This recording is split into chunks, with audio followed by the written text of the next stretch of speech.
For more than 2 years, Thai farmers have been able to sell their entire rice crops to the government for a guaranteed price. It's been an understandably popular policy with them. But it's left the government holding an immense and growing rice mountain, estimated at more than 15 million tonnes, which has proved hard to sell overseas without making a huge loss.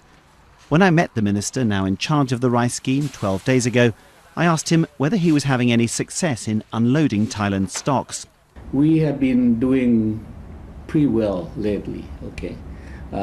See, at the beginning we may face a little problem, but that only a short time, and then they have been doing quite well, and we still doing the normal sales. But you're selling at a much lower price than you've paid for it? No, well... Significantly lower? You have to look at this. With this kind of program, you need some budget for this, okay? You may say this is the loss.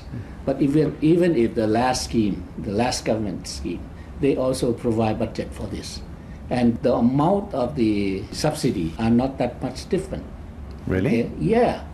Do you actually know how much this rice scheme has cost over the last 3 years since you've been in government? Can you actually even put a figure on it? They haven't closed the accounts year by year. So we don't know exactly, but we can estimate that the amount of money, the subsidy or the loss that you are calling, are not much different. At the time, he was still in talks with China over a deal to export more than 1 million tonnes at a yet undisclosed price, with the hope of selling a further 6 million tonnes. That deal would have helped reduce stocks and fill the gaping hole in the national budget. Now it's fallen through.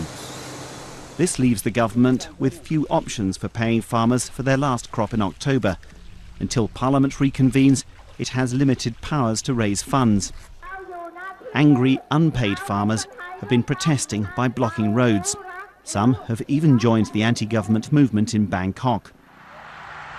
Critics now believe the government will have to abandon the rice scheme if Thailand is to recover its previous position, both as the leading rice exporter and as a benchmark for quality. Jonathan Head, BBC News, Bangkok.